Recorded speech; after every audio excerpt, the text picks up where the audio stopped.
আমরা burn and scale নিয়ে কথা বলবো। বার্ন মানে আমি বলেছিলাম যে ড্রাই হিট, যেটা ড্রাই হিট। তো ড্রাই হিটের কারণে যে ইনজুরি হবে, যেমন ফ্লেম বা আগুনের যে শিখা থাকে আমরা বলি। তো ধরো ফ্লেম, এখান দিয়ে মানে আগুন জ্বলতেছে, তো আগুনে তোমার হাত হাত দিলা বা হাত কোনো কারণে লাগলো, তো তোমার হাতটা পুড়ে গেল একটু। তো এই যে কন্ডিশনটা, এটাকে বলি আমরা বার্ন। এবং স্ক্যাল্ড নামে যে কন্ডিশনটা আছে, স্ক্যাল মানে হচ্ছে হট কোনো লিকুইড। সো হট কোনো লিকুইডের কথা চিন্তা করো। সো কোনো হট লিকুইড হচ্ছে তোমার হইতে পারে যে তোমার উপরে পড়ে গেছে, বা হট লিকুইডে কোনো স্প্ল্যাশ তোমার লাগছে, সিটা তোমার লাগছে। তো সেই টাইমেও কিন্তু তোমার বার্ন হইতে পারে। বা দেখা যাচ্ছে তুমি হট কোনো লিকুইডের মধ্যে পড়ে গেছো, তোমার বডির কোনো একটা পার্ট পড়ে গেছে, সো সেই কন্ডিশনগুলোতে। তো সেটাকে আমরা, সেই জায়গায় যে ইঞ্জুরিটা হবে সেটাকে আমরা বলি স্ক্যালস। ময়েস্ট হিট ইঞ্জুরিও বলি আমরা স্ক্যালকে। বার্ন নিয়ে আমাদের অবশ্যই অনেক সুন্দর করে জানতে হবে। 44 ডিগ্রি সেন্টিগ্রেড তাপমাত্রা, এখানে যদি তোমার বার্ন হইতে হয় তাহলে মোটামুটিভাবে 5 থেকে 6 ঘন্টা লাগবে। কিন্তু যদি 65 ডিগ্রি সেন্টিগ্রেড, এখানে মাত্র 2 সেকেন্ডেই কিন্তু বার্ন হয়ে যাবে, মানে তোমার বডির একটা জায়গা। কিন্তু ধরো এর থেকেও বেশি যদি হিট হয় তাহলে, বা টেম্পারেচার হয়, তাহলে কিন্তু মানে একেবারে চোখের পলকেই বার্ন হয়ে যাবে। এটা হচ্ছে কথা। এখন ক্লাসিফিকেশন আছে কিছু বার্নের, আমরা ডুপাইট্রেন্স ক্লাসিফিকেশন বলি। এটাকে আমরা 6টা ডিগ্রিতে ভাগ করি বার্নকে, ফার্স্ট ডিগ্রি, সেকেন্ড ডিগ্রি, এভাবে। আর উইলসন্স ক্লাসিফিকেশন আছে, এটাকে 3টে ডিগ্রিতে ভাগ করি আমরা। আর মডার্ন একটা ক্লাসিফিকেশন আছে, উইলসন্স ক্লাসিফিকেশনকেই মডার্ন ক্লাসিফিকেশন বলে অনেকে। তো এই এই যে 6টা ডিগ্রিতে ভাগ করি আমরা ডুপাই ট্রান্স ক্লাসিফিকেশনকে, ধরো 1 ডিগ্রি, 2 ডিগ্রি, 3, 4, 5, 6। তো এর মধ্যে 1, 2কে আমরা ফার্স্ট ডিগ্রি বলি হচ্ছে উইলসনের যে ক্লাসিফিকেশন, সেখানে 3, 4কে হচ্ছে 2 ডিগ্রি বলি, আর 5, 6কে হচ্ছে 3 ডিগ্রি বলি। সেভাবে হচ্ছে উইলসনটাই মেইনলি ডুপাই ট্রান্সের একটা মডিফাইড ভার্সন। 1 ডিগ্রি মানে ইপিডার্মিসকে ইনভলভ করবে, সেক্ষেত্রে কিছুটা ইরাইদিমা থাকবে, রেডনেস থাকবে, পেইন এখানে থাকবে, এবং কোনো স্ক্যারিং থাকবে না, কোনো স্ক্যার হবে না, এবং হিল দেখা যাবে 1 উইকের আগেই হয়ে যাবে। সেকেন্ড ডিগ্রির ক্ষেত্রে এপিডার্মিস, তারপরে ডার্মিসের কিছুটা অংশ এটা ইনভলভ হবে, ইরিদিমা ব্লিস্টার থাকবে, এখানে পেইন থাকবে, এবং এখানে দেখা যায় যে স্ক্যারিং থাকতে পারে, নাও পারে, বাট এটা আনইউজুয়াল, স্ক্যারিং তেমন একটা থাকে না বললেই চলে। হিলিংয়ে 1 থেকে 3 উইকের মতো লাগে। এই ক্লাসিফিকেশনটা আমরা একটু পরে ভালো করে পড়বো। এখানে একটু যেভাবে আছে এভাবে আমাদের আসলে পড়ার দরকার নেই, আমরা অন্য একটা ভাবে পড়বো। এখানে মাত্র 4টা ডিগ্রি নিয়ে বলা আছে, আমরা 6টা ডিগ্রি নিয়ে পড়বো। যখন ইঞ্জুরিগুলো সিভিয়ার হচ্ছে তখন কিন্তু পেইন থাকতেছে না। কেন পেইন থাকতেছে না? কারণ যখন ইঞ্জুরি সিভিয়ার হয় তখন নার্ভ ড্যামেজ হয়, আলটিমেটলি কিন্তু সেখানে পেইন সেন্সেশন লস্ট হয়ে যাইতে পারে। বা বেশি যদি বার্ন হয় তাহলে এসচার ফরমেশন কিন্তু হইতে পারে, এই জিনিসটা আমরা দেখলাম। এবং হিলিংয়ে প্রচুর পরিমাণ এক্সটেন্সিভ টাইম লাগে যদি বার্ন হচ্ছে 5 ডিগ্রি বা 6 ডিগ্রি এই পর্যায়ে যায়।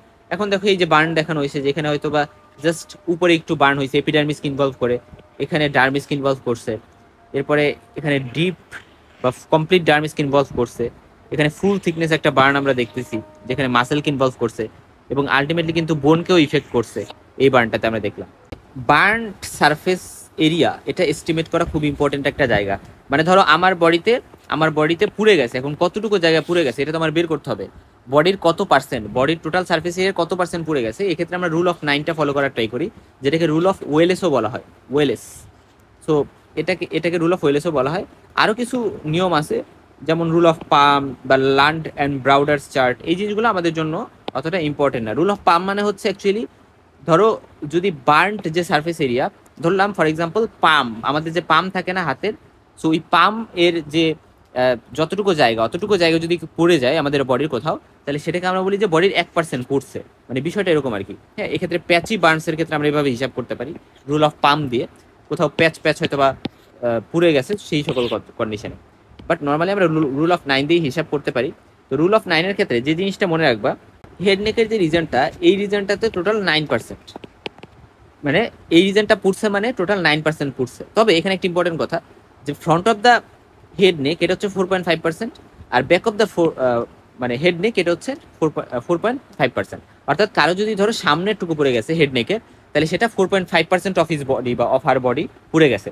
বাট যদি ব্যাকও পড়ে তাহলে আমরা বলবো 9%। বিষয়টা এরকম। এই পাশ, এই যে ধরো আপার লিম্ব, এটা 9%, এই আপার লিম্বটা 9%, বডির 9% সার্ফেস এরিয়া দখল করে আছে। Chest 9%, abdomen 9%।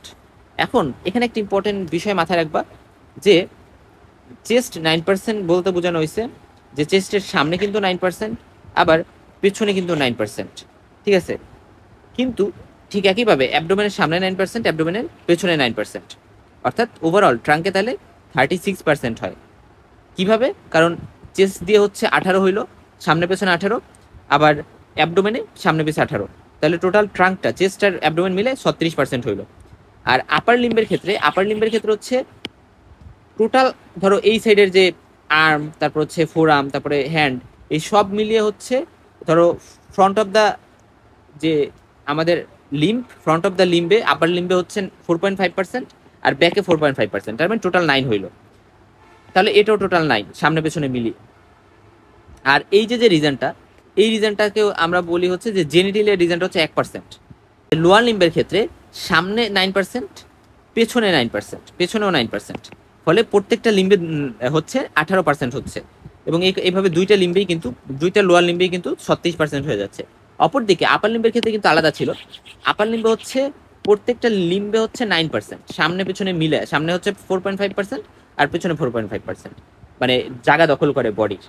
সো এটা মানে হচ্ছে, তার মানে কি, আমার ধরো পুরা এই পার্টটা পুড়ে গেছে সামনে পেছনে সব জায়গায়, তার মানে হলো আবার টোটাল 18% পুড়ে গেছে বডির। বিষয়টা এরকম, আশা করি বুঝতে পারছো। এখন ধরো সাপোজলি এখানে আরো সুন্দর করে ভাগ করা হয়েছে, ধরো ফ্রন্ট অফ দ্য ফেস পুড়ে গেছে। সো এটা মানে হচ্ছে অ্যাকচুয়ালি আমরা বলছি হেড নেক মিলে হচ্ছে সামনে হচ্ছে 4.5% আর পেছনে 4.5%। তো সাধারণত নেকের জন্য 1% জায়গা বরাদ্দ, নেকের সামনে 1%, নেকের পেছনে 1%, টোটাল 2%। আর ফেসের সামনে 3.5%, পেছনে 3.5%, টোটাল হচ্ছে কত পার্সেন্ট হলো? তাহলে 7%। বিষয়টা এরকম আর কি, ঠিক আছে। এখন আসো যে চেস্টের ক্ষেত্রে, চেস্টের এই পাশ হচ্ছে 4.5%, এই পাশ 4.5%, তাহলে টোটাল সামনে 9%। ঠিক একইভাবে পেছনের ক্ষেত্রে এইভাবে সেম। আর আর্মের ক্ষেত্রে 4%, ফোর আর্মের ক্ষেত্রে 3%, আর এই হ্যান্ডের ক্ষেত্রে 2%। তো আমি যদি বলি যে এই আর্মের বা আপার লিম্বের এই যে আর্মের সামনে কত, তাহলে ফ্রন্টে কত? 2% হবে। দেখো এটা কনফিউজ করা যাবে না, আশা করি বুঝতে পারছো। এত কিছু ডিটেলসে পরীক্ষায় ধরে না, কিন্তু আমি বোঝার সুবিধার্থে বলতেছি। থাইতে হচ্ছে 10%, তারপরে লেগে হচ্ছে 5% এবং ফুটে হচ্ছে 3%, এভাবে 18 হইলো। এটা হচ্ছে ব্যাক এবং মানে ফ্রন্ট দুইটা মিলে। বাট শিশুদের ক্ষেত্রে একটু ভ্যারিয়েশন আছে, শিশুদের হেডে হচ্ছে 18% থাকে আর লোয়ার লিম্বে 13.5% থাকে। লোয়ার লিম্বে হচ্ছে গিয়ে 18% না থেকে মানে লোয়ার লিম্বে হচ্ছে 13.5% আর হেডে হচ্ছে 18% থাকে। তো বাচ্চাদের ক্ষেত্রে একটু এক্সেপশন থাকে। বার্ন, কেউ পুড়ে গেল, এখন পুড়ে গেলে সে কি কারণে মারা যাইতে পারে? যদি ইনস্ট্যান্ট মারা যায় তাহলে ল্যারিঞ্জিয়াল ইডিমা হবে এবং ল্যারিঞ্জিয়াল স্ট্রাইডার হয়ে পার্সেন্টটা মারা যাবে, ল্যারিঞ্জিয়াল স্পাজম হবে এবং ন্যারোয়িং হয়ে যাবে, এবং কার্বন মনোক্সাইড ইনটক্সিকেশনের কারণে ইনস্ট্যান্টলি মারা যেতে পারে, নিউরোজেনিক শকের কারণে হচ্ছে পার্সেন্টটা মারা যেতে পারে। এবং যদি একদিনের মধ্যে মারা যায় তাহলে সেটার কারণ হিসেবে ডিহাইড্রেশন থাকতে পারে, এবং ডিহাইড্রেশনের পরে হাইপোভলিমিক শক হয়েছে। যদি 2 দিনের মধ্যে মারা যায় তাহলে হাইপোভলিমিক শক আসছে, তো তার পাশাপাশি অ্যাকিউট রেনাল ফেলিওর হয়, মানে হাইপোভলিমিক শকের কারণে রেনাল পারফিউশন কমে গেছে এবং অ্যাকিউট রেনাল ফেলিওর হয়ে অ্যাকিউট কিডনি ইনজুরি বলে এটাকে আমরা, AKI mainly, acute kidney injury হয়ে পার্সেন্টটা মারা যায়। আর যদি 3 দিন বা তার বেশি পরে মারা যায় বার্নের কারণে, তাহলে সেটা ব্যাকটেরিয়াল মাল্টিপ্লিকেশন হয়ে সেপসিস হয়ে পরবর্তীতে সেপ্টিসেমিয়া হয়তো বা হয়েছে বডিতে, এবং সেই কারণে পার্সেন্টটা মারা গেছে। এবং খুবই লেট বা রিমোট কারণ হিসেবে মার্জোলিন আলসার হইতে পারে, মানে বার্নের কারণে ওইখানে আস্তে আস্তে বছর বছর পরে ওইখানে ম্যালিগনেন্সি হয়েছে, মার্জোলিন আলসার বলতেছি আমরা, এটার ফলে পার্সেন্টটা মারা যেতে পারে। তো অটোপসি ফাইন্ডিংটা খুবই ইম্পর্টেন্ট। মনে রাখতে হবে যে এক্সটার্নালি আমরা যদি এক্সামিনেশন করি, আমরা কোনো লিভার মর্টিস, অ্যালগর মর্টিস বা রাইগর মর্টিস এগুলো কোনো কিছুই পাবো না, ক্রস ফিট সাইন পাবো। ক্রস ফিট সাইন পাবো বলতে বোঝানো হয়েছে যে দেখো, ধরো পার্সেন্টটা যখন বার্নের শিকার হয়েছে, বার্নের শিকার হইলে পার্সেন্টটা কি হবে? চোখ বুঝতে চাবে, এবং চোখ বুঝতে যে এখানে কি হবে? কিছু রিঙ্কেল হবে, এবং রিঙ্কেলের কারণে এই জায়গাটুকু কি হবে? এই জায়গাটুকুতে এভাবে রিঙ্কেলস হয়ে যাওয়ার কারণে এই জায়গাটুকুতে কার্বন পার্টিকেল বা বার্নের যে পার্টিকেলগুলা বা সোল্ট বলি আমরা, সোল্ট, এই পার্টিকেলসগুলো এখানে জমতে পারবে না। তো যেহেতু জমতে পারবে না, তাই এই জায়গায় সাদা সাদাই থাকবে, এবং এই কন্ডিশনটাকে বলে আমরা মানে ক্রো ফিট সাইন, অর্থাৎ সোট ডিপোজিশন হয় না, আইয়ের অ্যারাউন্ডে সাদা সাদা থেকে যায়, এবং এটা অ্যান্টিমর্টেম বার্ন, অর্থাৎ একজন পার্সন অবশ্যই বার্নের আগে বেঁচে ছিল। কারণ আসলে বার্ন যখন আমরা পড়তেছি মেডিকো লিগাল পারপাসে, আমাদের এটা জানা ইম্পর্টেন্ট যে পার্সনটা কি বেঁচে ছিল, মানে অ্যালাইভ ছিল, এবং অ্যালাইভ থাকার পরে তাকে সে পুড়ে মরছে, নাকি তাকে আগেই মারে ফেলা হয়েছিল, তাকে হোমিসাইড করা হয়েছিল, মার্ডার করা হয়েছিল, তারপরে হয়তো বা সে পড়ছে। তাহলে আমার খুঁজতে হবে মার্ডারার কে, হোমিসাইড কে করছে, ঠিক আছে। সো মনে রাখতে হবে যে অ্যান্টিমর্টেম বার্ন বা যে সকল পার্সনগুলো অ্যালাইভ ছিল এবং সে পুড়ে মরছে, তার ক্ষেত্রে হচ্ছে এরকম শুধুমাত্র এই ক্রো ফিট সাইন পাওয়া যাবে। এবং পাশাপাশি কিছু হিট আর্টিফ্যাক্ট আমরা বলি, যেটাকে আমরা নন স্পেসিফিক ফাইন্ডিংস বলতে পারি, এরকম পাওয়া যাবে। যেমন ধরো অর্থাৎ এইগুলা অ্যান্টিমর্টেম বার্নেও পাওয়া যেতে পারে, পোস্টমর্টেম বার্নেও পাওয়া যেতে পারে। অর্থাৎ দেখো এই পার্সনটাকে লক্ষ্য করো যে একেবারে শক্ত হয়ে আছে, এবং পার্সনটা মানে বক্সিং এর টাইমে যেমন হাত মুঠ পাকায় রাখা হয়, মুষ্টিবদ্ধ করে রাখা হয় ফিস্ট করে, এরকম করে আছে, এবং পার্সনটা একেবারে বডি শক্ত হয়ে আছে, স্টিফ হয়ে আছে। তো এটাকে বলে আমরা হিট স্টিফেনিং। হিটের কারণে, বেশি বার্নের কারণে এরকম স্টিফ হয়েছে, এবং যদি 65°C উপরে হিট পায়া পার্সনটা মারা যায়, এই কারণে প্রোটিনগুলো কোয়াগুলেট হয়ে যায় এবং পার্সনটা স্টিফ হয়ে যায়, শক্ত হয়ে যায়। এক্ষেত্রে পার্সনটার যে অ্যাপিয়ারেন্স দেখো, এটা বক্সারদের মতো মনে হয়। তারপর এটাকে আমরা পাজিলিস্টিক অ্যাপিয়ারেন্সও বলি, বা ফেঞ্চার্স অ্যাটিটিউডও বলা হয়। সেই নামগুলো মনে রাখতে হবে। দেখো এই যে পার্সনটা যখন একেবারে পুড়ে আছে, একেবারে পুড়ে গেছে, দেখো এই যে জায়গায় জায়গায় এরকম দেখতেছো না যে সাদা সাদা এরকম মনে হচ্ছে কাট মার্ক। তো এই যে সাদা সাদা কাট মার্ক, এটাকে বলে আমরা হিট রাপচার। তো হিটের ফলে জায়গায় জায়গায় স্কিন হচ্ছে গিয়ে রাপচার হয়ে গেছে, স্প্লিট হয়ে গেছে। তো এই যে স্কিনগুলো স্প্লিট হয়ে গেছে, এই যে সাদা সাদা দেখতেছো স্প্লিট হয়ে গেছে, একে অপর থেকে স্কিনটার কন্টিনিউটি নষ্ট হয়ে গেছে। সো এটাই কিন্তু হচ্ছে হিট রাপচার, হিটের ফলে এটা হয়েছে। তো ইনসাইড স্টুন, ধর একজন মানুষকে আমি চাকু দিয়ে ইনসাইড স্টুন করে দিলাম, তো সেটার সাথে এটা ডিফারেন্স কি? এটা ডিফারেন্স হচ্ছে হিটের ফলে যে রাপচার হইতেছে স্কিনের, হিটের ফলে যেখানে স্কিনের রাপচার হইতেছে, এটা সাধারণত ইরেগুলার হয় এবং অনেক লার্জ হয়, এবং এটা এক্সটেন্সর সারফেসেই মেইনলি দেখা যায়। এবং এখানে আমরা দেখতে পারবো যে ভিতরের ভেসেলসগুলো বা নার্ভসগুলো বা ফ্লোরের দিকে হয়তো বা ইন্ট্যাক্ট আছে, কোনো ব্লিডিং হয় নাই, কারণ ভেসেলগুলো রাপচার হয় নাই। ভেসেলগুলো যেহেতু রাপচার হয় নাই, ইনসাইড স্টুন্ডে যেটা হয়, যেখানে একটা ভেসেল আছে, আমি কাট দেওয়ার পরে ভেসেলটা কেটে গেছে, অনেক বেশি ব্লিডিং হবে, বাট এখানে কোনো ব্লিডিং হবে না, এই জন্যই সাদা সাদা দেখা যায়, এবং এখানে কোনো ইনফ্ল্যামেটরি রিয়াকশনও হবে না। আমরা জানি ইনসাইড স্টুন্ডে তো ইনফ্ল্যামেটরি রিয়াকশন হবে, যেহেতু পার্সেন্টটা বেঁচে থাকে, কিন্তু এখানে তো পার্সেন্টটা মারা গেছে, এবং দেখা যায় যে এখানে পার্সেন্টটা পুড়ে গেছে একেবারে, এখানে কোনো ভাইটাল রিয়াকশন বা ইনফ্ল্যামেটরি রিয়াকশনও হবে না, কোনো রেসপন্স হবে না বডি। এরপরে হিট হেমাটোমা নামে একটা কন্ডিশন আছে। এপিডুরাল যে স্পেস থাকে, অর্থাৎ ডুরা ম্যাটারের বাহিরে, ধরো মাথার মধ্যে, মাথার খুলির মধ্যে, এখান দিয়ে হচ্ছে বিভিন্ন হেমাটোমা পাওয়া যায়। এবং এই হেমাটোমাগুলো সাধারণত এখানে বিভিন্ন ইমিশারি ভেন যেগুলো থাকে, এই ইমিশারি ভেনগুলো রাপচার হওয়ার কারণে বা ডুরাল ভেনাস সাইন্সগুলো রাপচার হওয়ার কারণে, এবং ট্রোমাটিক বা ট্রোমার কারণে হয়তো এপিডুরাল হেমোরেজ হইতে পারতো, সেটার সাথে আমরা কনফিউজ করতে পারি। এই যে হিট হেমাটোমা, এটা হচ্ছে চকলেট ব্রাউন কালারের হয়, হানিকম্ব অ্যাপিয়ারেন্সের হয়, এবং এটা ইউজুয়ালি বাইলেটারাল থাকে, এবং এখানে কার্বক্সি হিমোগ্লোবিন পাওয়া যেতে পারে ব্লাড ক্লটের মধ্যে, এখানে যে ব্লাডটা ক্লট হয়ে থাকবে। হিট ফ্র্যাকচার নামে একটা টার্ম আছে, যেটাতে বোনগুলা আস্তে আস্তে ড্রাই হয়ে একেবারে পুড়ে গিয়ে, মানে ফ্র্যাকচার টাইপের বলতে আছে আমরা হিট ফ্র্যাকচার। এখানে স্কালটা স্পাইডার ওয়েভ ফ্র্যাকচার বলি আমরা, এবং লং বোনগুলা স্ট্রিট, তারপরে এভিনিউ ফ্র্যাকচার হয়ে যায়। এগুলো নিয়ে অত ডিটেলসে জানার দরকার নেই, জাস্ট জেনে রাখো যে হিট ফ্র্যাকচার নামে একটা টার্ম আছে, যেখানে স্কালটা ফ্র্যাকচার বা লং বোনগুলা এই ধরনের ফ্র্যাকচার হতে পারে। ফ্র্যাকচার নাম কি? স্কাল হচ্ছে স্পাইডার ওয়েভ ফ্র্যাকচার, আর লং বোন হচ্ছে স্ট্রিট অ্যান্ড এভিনিউ ফ্র্যাকচার। এখন হচ্ছে অ্যান্টিমর্টেম, এগুলো হচ্ছে নন স্পেসিফিক ছিল এতক্ষণ আমরা যা জানলাম, যেগুলো অ্যান্টিমর্টেমও পাওয়া যেতে পারে, পোস্টমর্টেম বা কেউ মায়েরা যদি মানে পোড়াই দেওয়া হয় তাহলেও পাওয়া যেতে পারে। এখন অ্যান্টিমর্টেম বা যখন পড়ছে তার আগে জীবিত ছিল, সেই কন্ডিশনটাতে কিছু ফাইন্ডিংস পাওয়া যেতে পারে। যেমন হচ্ছে পার্সেন্টের বডিতে বিভিন্ন ব্লিস্টার যদি থাকে, এরকম ফোসকা ফোসকা যদি থাকে, তাহলে ফোসকা থাকলে সেখানে ফ্লুইড পাওয়া যাবে, এবং ভিতরে যে ফ্লুইডটা থাকবে সেটাতে অনেক প্রোটিন আছে বা ইনফ্লামেটরি বিভিন্ন সাবস্টেন্স আছে, এবং ক্লোরাইড পাওয়া যেতে পারে। ইনফ্লামেটরি সাইন হিসেবে গ্রানুলেশন টিস্যু থাকবে, এবং আস্তে আস্তে হিলিং হবে কন্ডিশনটা, এবং সেখানে রেডনেস অ্যাপিয়ার করবে বা রিপেয়ার করার একটা বিভিন্ন সাইন আমরা পাবো, এনজাইম অনেক বেশি পাবো। সো এই যে কন্ডিশনগুলো, এইগুলো কিন্তু অ্যান্টিমর্টেম বার্নের ফাইন্ডিং। ইন্টারনালি যদি আমরা এক্সামিনেশন করি, আমরা দেখবো যে গলার মধ্যে দিয়ে, ধর ট্রাকিয়ার মধ্যে দিয়ে এরকম কালো কালো পাচ্ছি, যেটাকে আমরা সুট বা কার্বন পার্টিকেলস বলতেছি। সো এগুলো আমরা পাবো টার্মিনাল ব্রঙ্কিয়ালস পর্যন্ত, কারণ স্মোক ইনহেল করবে পার্সেন্টটা যদি বেঁচে থাকে। মরে থাকা অবস্থায় যদি পোড়াই দেওয়া হয় তাহলে তো এগুলো থাকবে না। কার্বক্সি হিমোগ্লোবিন ব্লাডে আমরা বেশি পাবো, 10 গ্রাম পার ডেসিলিটারের বেশি। সাধারণত কার্বন মনোক্সাইড এটা বেশি থাকতে পারে যারা কনিক স্মোকার, তাদের ক্ষেত্রেও থাকতে পারে, বাট 5%-এর বেশি হবে না। কিন্তু এখানে মানে 10 গ্রাম পার পার্সেন্ট বা 10 গ্রাম পার ডেসিলিটারের বেশি হবে, এবং সায়ানাইড পাওয়া যেতে পারে। সো বিভিন্ন গ্যাস পার্টিকেলস আমরা দেখলাম যে পাওয়া যাবে ব্লাডে বা বিভিন্ন এয়ারওয়েতে।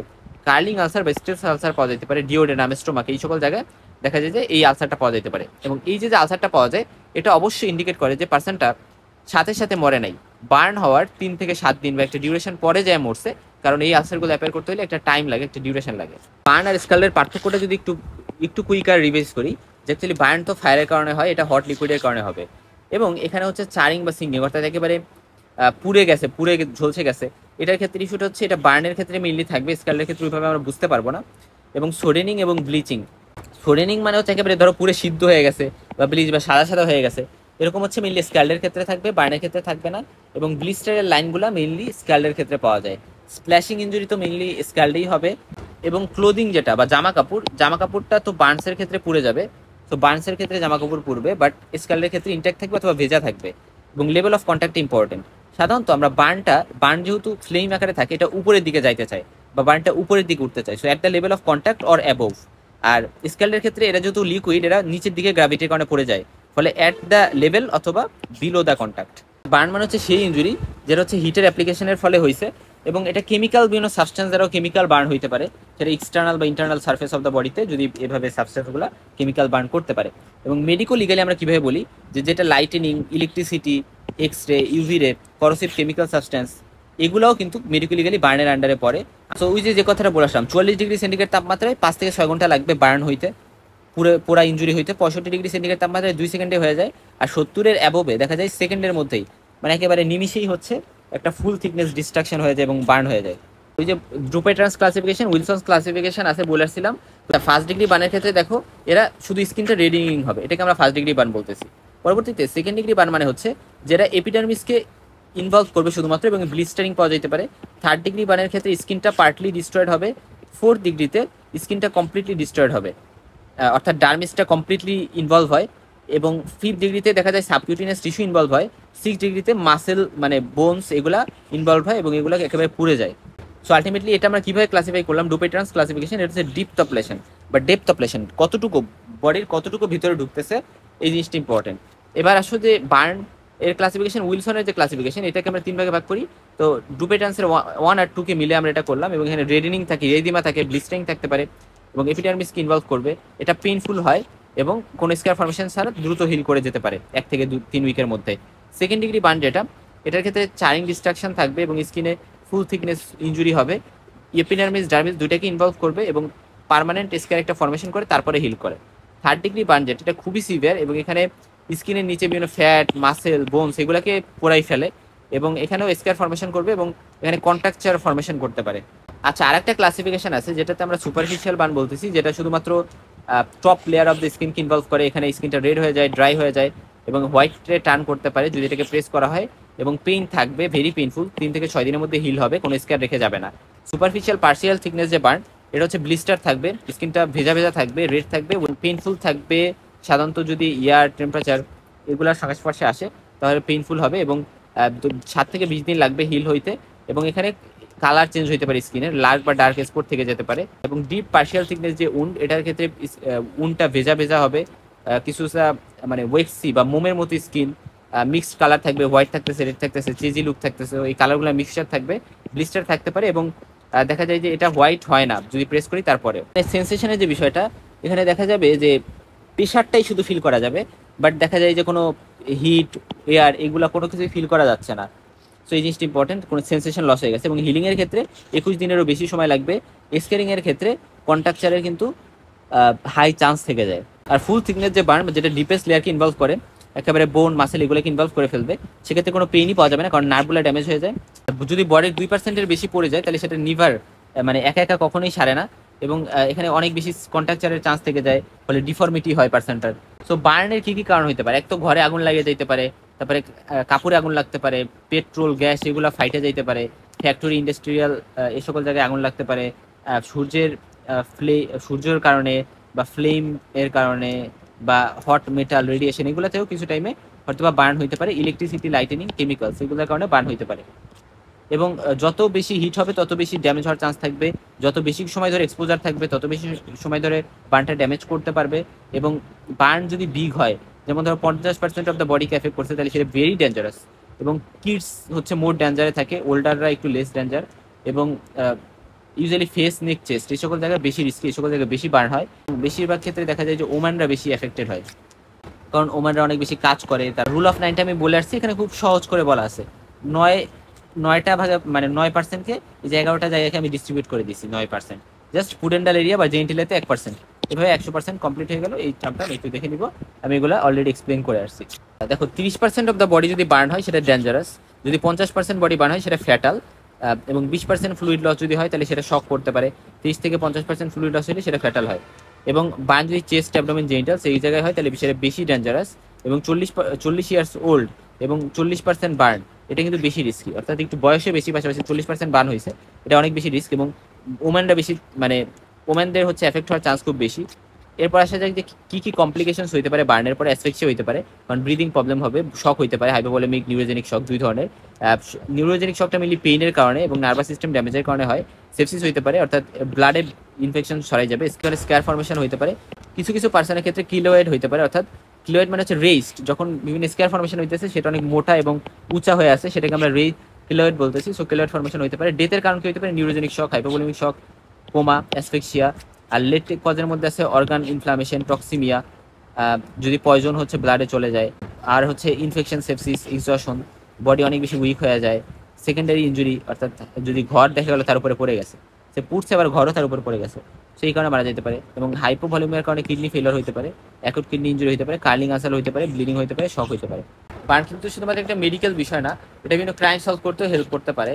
সো আমাদের মেডিকো লিগাল এক্সপার্টরা এই কোশ্চেনগুলো আনসার তারা পাওয়ার চেষ্টা করে, যে কে হচ্ছে এফেক্টেড হয়েছে বার্নস দ্বারা, তাকে আইডেন্টিফাই করা, এবং কেন আগুনটা লাগছে, এটা কি অ্যান্টিমর্টেম হয়েছে নাকি পোস্টমর্টেম বার্ন হয়েছে, এবং বার্নের ফলে কি ডেথ হয়েছে নাকি হয় নাই, এবং এটা কি সুইসাইড, মার্ডার নাকি অ্যাক্সিডেন্টাল অ্যাপ্রোচ ছিল, মানে বার্নটা কি কোন কারণে হয়েছিল, পার্সনটা সুইসাইড করার জন্য আগুন লাগাইছে নাকি মার্ডার করার উদ্দেশ্যে, নাকি সেলফ ইনফ্লিক্টেড নাকি অন্য কেউ করছে, অর্থাৎ বার্নের যে ইনজুরি সেটা কি নিজেকে পোড়ানো হয়েছে নাকি অন্য কেউ পোড়াইছে। অ্যান্টিমর্টেম আর পোস্টমর্টেম বার্ন বোঝার জন্য কিছু ডিফারেন্স আমাদের জানতে হবে, যেখানে রেড লাইন থাকবে অ্যান্টিমর্টেম বার্নে ব্লিস্টার ফ্লুইড থাকবে, এবং সেই ফ্লুইডের মধ্যে প্রোটিন, ইনফ্লামেটরি সাবস্টেন্স আমরা পাবো, এবং ভাইটাল রিয়াকশন বা ইনফ্লামেটরি প্রসেস বডিতে চলবে, যেহেতু পার্সনটা বেঁচে আছে অলরেডি, মানে বার্নের আগে বেঁচে ছিল, এবং সেক্ষেত্রে ভাইটাল রিয়াকশন থাকবে, ইনফ্লামেটরি রিয়াকশন, এবং এনজাইমগুলো অনেক বেশি থাকবে।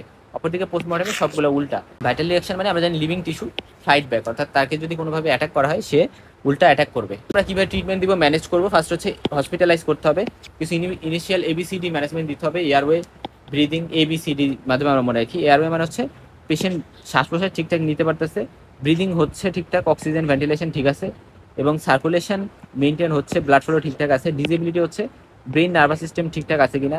এক্সপোজার বলতে পার্সেন্টটাকে ওয়ার্ম রাখতে হবে, ইনফেকশন প্রিভেন্ট করতে হবে, ফ্লুইড, পেন কিলার্স, অ্যান্টিবায়োটিক্স এগুলো দেওয়া যেতে পারে, সিচুয়েশন অনুযায়ী কন্ট্রোল করতে। এখন আসে যাক ফ্লুইড রিপ্লেসমেন্ট দিতে হবে, এটা খুবই ইম্পর্টেন্ট। তো সেক্ষেত্রে ফ্লুইড রিপ্লেসমেন্ট দেওয়ার ক্ষেত্রে ফ্লুইডটা হচ্ছে মেনলি ক্রিস্টালাইট হতে পারে, যেমন হার্টম্যান সলিউশন একটা ক্রিস্টালাইট। এবং ফ্লুইড ফর্মুলা কীভাবে দিব, ইউজুয়ালি যদি অ্যাডাল্ট হয় তাহলে 4 ml ইন্টু বডি ওয়েট যতটুকু এরিয়া হচ্ছে পুড়ে গেছে সেই হিসাবে হচ্ছে আমরা এটা দিব, এবং হচ্ছে চাইল্ডের ক্ষেত্রে 3 ml দিব বডি ওয়েট ইন্টু কেজি, এবং যতটুকু পুড়ছে সেই এরিয়াটাকে, সেই পার্সেন্টেজটাকে আমরা গুণ দেবো। এবং কীভাবে ফ্লুইড দিব, ফার্স্ট 8 আওয়ার্সে হচ্ছে আমরা হাফ দিব 50%, নেক্সট 8 আওয়ার্সে হচ্ছে 25% দিব, তারপরে 8 আওয়ার্সে হচ্ছে আলটিমেটলি লাস্ট 25% দিব।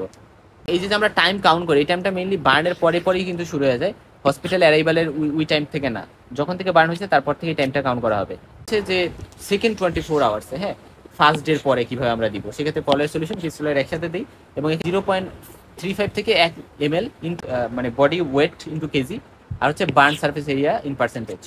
এবং কিভাবে দেওয়া হয়, অবশ্যই সেন্ট্রাল ভেনাস লাইনের মাধ্যমে, কিউবিটাল ফোসাতে বা সুপার ক্লাভিকুলার ফোসাতে বা গ্রোয়েন, এই সকল জায়গা থেকে হচ্ছে এই সকল জায়গার মাধ্যমে হচ্ছে দেওয়া হয়।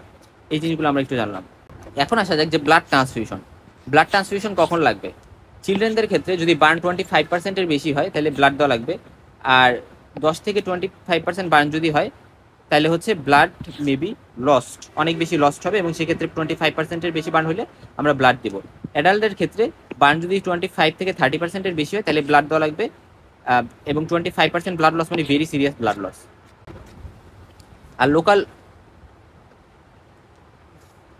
লোকাল উন্ড ট্রিটমেন্টের ক্ষেত্রে আমরা অ্যান্টিসেপটিক ইউজ করব যাতে ইনফেকশন না হয়, এবং পার্সনটাকে অবশ্যই আমি ক্লিন রুমে রাখবো যেখানে হিউমিডিটি বা আর্দ্রতা কম থাকবে। কোনো ড্রেসিং করার দরকার নাই। স্কিন গ্রাফটিং যদি লাগে, স্পেশালি ফুল থিকনেস বার্ন হয়, যদি অনেক ডিপ বার্ন হয়, সে সকল ক্ষেত্রে আমরা স্কিন গ্রাফটিং করব।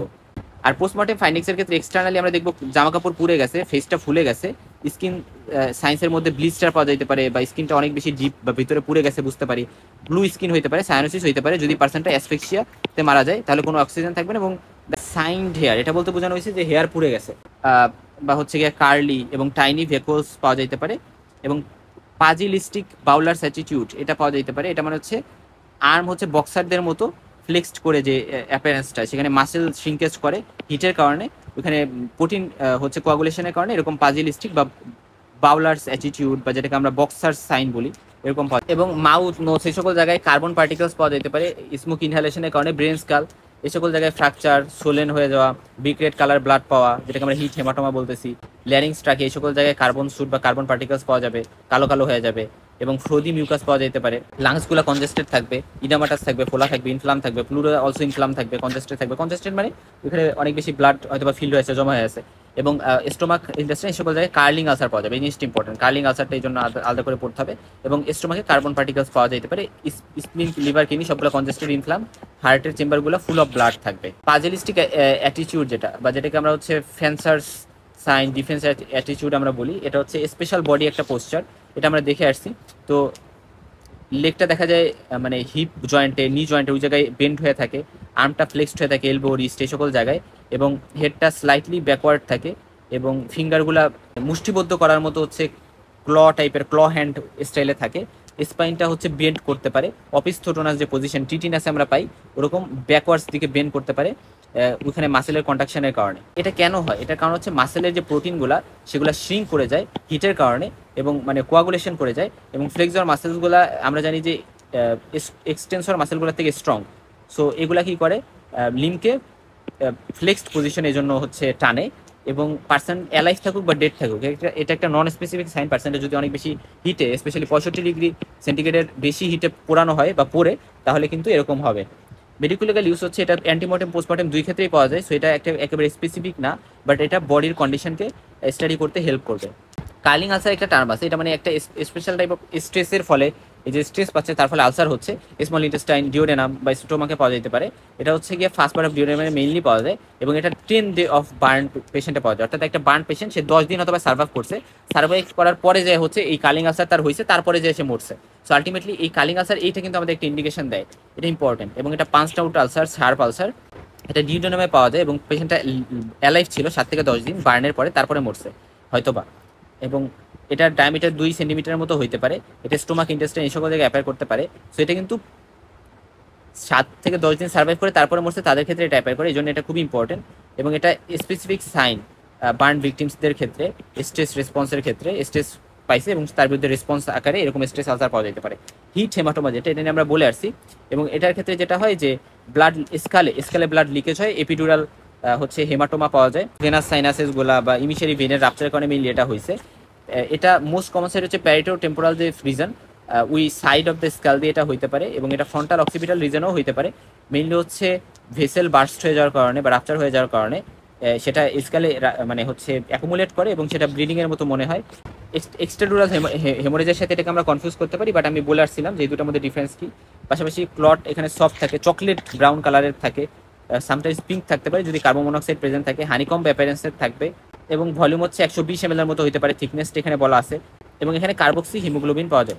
হিট রাপচার যে টার্মটা, এটা যখন বডি সিভিয়ারলি বার্নড হয় তখন স্কিন শ্রিঙ্ক করে যায় হিটের কারণে, এবং এর ফলে স্প্লিটিং হয়। এবং স্প্লিটিং এর কারণে আমরা যে দেখছি ইনসাইড স্টুন্ডের মতো মনে হয়, এরকম একটা বার্ন কিন্তু পাওয়া যায়। এবং সো হিটের কারণে স্কিন টিস্যুগুলো শ্রিঙ্ক করে যায়, এবং এখানে প্রেশার বিল্ড হয়, এবং স্কিনগুলো স্প্লিট হয়ে যায়, সাদা সাদা পাওয়া যায়। এবং এটা কার্ট ইনজুরির মতো মনে হইতে পারে, নাইফ উন্ডের মতো মনে হইতে পারে। যখন স্কিন ফুললি বার্নড হয়ে যায় তখন এটার মানে এটার মাসেলও কিন্তু রাপচার হয়ে যেতে পারে, এটার নিচের মাসেল। কমন সাইট হচ্ছে জয়েন্টসগুলো, যেমন এলবো জয়েন্ট, শোল্ডার জয়েন্ট, নি জয়েন্ট। তারপরে হচ্ছে হিট ফ্র্যাকচার যেটা, এটা আগে বলে আসছি যে এটা হচ্ছে স্কাল বোনস এরকম হইতে পারে। তারপরে স্কাল নিয়ে একটু কথা বলবো। স্কাল মানে হচ্ছে ময়েস্ট হিট দ্বারা হবে, এটা আমরা জানি। এটা হট ওয়াটার, অয়েল, মিল্ক মানে hot milk oil, boiling liquids, তারপরে ইন্ডাস্ট্রিয়াল স্টিম এ সকল দ্বারা হইতে পারে।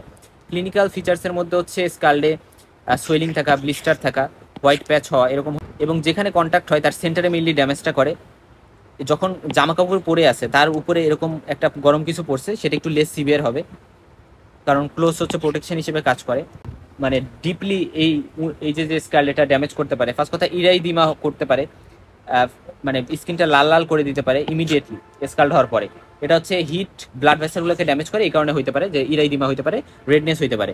এরপরে ব্লিস্টার ফর্মেশন হয়, যেটা মিনিটের মধ্যে তৈরি হবে ক্যাপিলারি লিকেজের কারণে, ক্যাপিলারি থেকে ব্লাড লিকেজ হয়, এবং এখানে সোয়েলিং, রেডনেস এগুলো হয়, ব্লিস্টার ফর্মেশন হতে পারে। ব্লিস্টার যদি বার্স্ট করে যায় তাহলে সেখানে মানে ওখানে পিঙ্ক একটা উন্ড যেটা হয়েছিল সেটা কিন্তু এক্সপোজ হয়ে গেল, এবং পরবর্তীতে ডার্মিসের নেক্রোসিস হইতে পারে যদি হচ্ছে deeper layer of the skin destroyed হয়, এবং সিরিয়াস স্টেজে সেখানে স্ক্যারিং ইনফেকশন এগুলো হতে পারে। মেডিকেল লিগাল ইম্পর্টেন্স হচ্ছে মোস্টলি এটা অ্যাক্সিডেন্টালি হয়, বিভিন্ন হট ওয়াটার বোতল বা বিভিন্ন রান্নার সময় সিটে এসে লাগা, বা চিলড্রেনরা হচ্ছে হট প্যান ধরাধরি করতেছে সেই টাইমে স্প্ল্যাশ বা সিটে এসে লাগতেছে। চাইল্ড অ্যাবুজের ক্ষেত্রে অনেক সময় চাইল্ডদের হচ্ছে কি ইন্টেনশনালি হট ওয়াটার হচ্ছে ইউজ করা হচ্ছে তাদেরকে হার্ম করতে, এবং মানে দেখা যাচ্ছে পানি গরম করছে সেই বয়লিং ওয়াটার কাউকে ইনজুর করতে মানে থ্রো করা হয়েছে। সুইসাইড বা হোমিসাইডে স্ক্যাল্ডিং খুবই রেয়ারলি ইউজ করা হয়। সো কী কারণে পার্সেন্টটা মারা যায়? শকের কারণে মারা যায়, কারণ বিভিন্ন পেইন ফ্লুইড লসের কারণে, এখানে নিউরোজেনিক শক বা হচ্ছে হাইপোভলিমিক শক থাকতে পারে, অ্যাসফিক্সিয়া, ইনফেকশন, এই সকল কারণে পার্সেন্টটা মারা যেতে পারে। তো পার্সেন্টটা তাহলে স্কাল্ড হলে ফার্স্ট ইরিদিমা হয়, ব্লিস্টার হয়, নেক্রোসিস হয়, আলটিমেটলি শক, অ্যাসফিক্সিয়া, ইনফেকশনের কারণে মারা যেতে পারে। রিয়েলি বার্ন তো হয় ফায়ার, ফ্লেম, তারপর হট মেটাল এগুলো দ্বারা, আর এটা হট ওয়াটার, মিল্ক, স্টিম এগুলো দ্বারা হতে পারে। এবং স্কিনের এটা অ্যাবভ দ্য স্পোর্ট হবে, কারণ আমরা আগেই বলে আসছি কেন এটা। আর স্কাল্টে যেহেতু গ্রাভিটি ওয়াটার জিনিস, তাই নিচে যেখানে লাগবে সেখানে, এবং তার নিচে হচ্ছে স্পোর্টটা হবে বা ইনজুরিটা হবে। এবং এখানে স্কিনটা ড্রাই মনে হয়, ব্ল্যাকিশ হয় কিছুটা, এবং কিছুটা কুচকে যায়, এখানে ভেজা ভেজা থাকে, একটু সাদা সাদা হয়ে যায় এবং সফট থাকে। এখানে ব্লিস্টার স্লোলি অ্যাপেয়ার করবে, এখানে কুইকলি অ্যাপেয়ার করবে স্ক্যাল্ডের ক্ষেত্রে। এখানে বেসিকল হচ্ছে শুধু বার্ন এরিয়াতে থাকবে, এখানে সব জায়গায় মানে হচ্ছে পুরো অনেকটা জায়গা জুড়ে থাকবে। এবং হচ্ছে স্কিন কালার এখানে ব্ল্যাক থাকে, এখানে হোয়াইট বা ব্লিস্ট থাকে বা সাদা সাদা থাকে। এবং এখানে হেয়ারটা বার্ন হয়ে যাইতে পারে, এখানে হেয়ার ইউজুয়ালি বার্ন হবে না, কারণ এখানে তো হচ্ছে জাস্ট হট কিছু পড়তেছে, চার্ড স্কিন, মানে একেবারে স্কিন পুড়ে গেছে, এখানে ওরকম কিছু হবে না।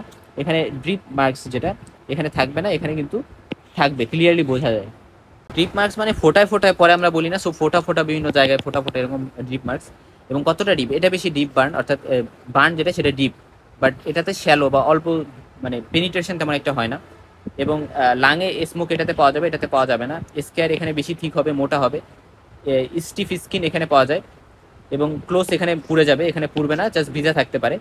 এটা মার্ডার, সুইসাইড, অ্যাক্সিডেন্ট হইতে পারে। এটা মিল্ড অ্যাক্সিডেন্টের কারণে হয়। হিলিং টাইম এটা স্লো, আস্তে আস্তে হিল করে, এটা ফাস্ট হিল করতে পারে। এটা বেশি ডেডলি, বার্ন বেশি ডেডলি, স্কেল একটু কম ডেডলি। অ্যান্টিমর্টেম নাকি পোস্টমর্টেম স্কেল সেটা বোঝার উপায় হচ্ছে রেড স্কিন লাইন, এটা পাওয়া যাবে হচ্ছে বিফোর ডেথ, অ্যালাইভ যদি থাকে পার্সেন্টটা, কারণ এখানে ইনফ্লামেশনের কারণে, ওখানে ভাস্কুলার ফিনোমিনানের কারণে এখানে রেড হয়েছে। আর বাবলস, ভেসিকল, সেটাও এখানে পাওয়া যাবে। এখানে যদি ভ্যাসিকলের ইনসাইডে বিভিন্ন ইনফ্লামেটরি ফ্লুইড পাওয়া যাবে, বা আমরা বলতে পারি প্রোটিন পাওয়া যাবে।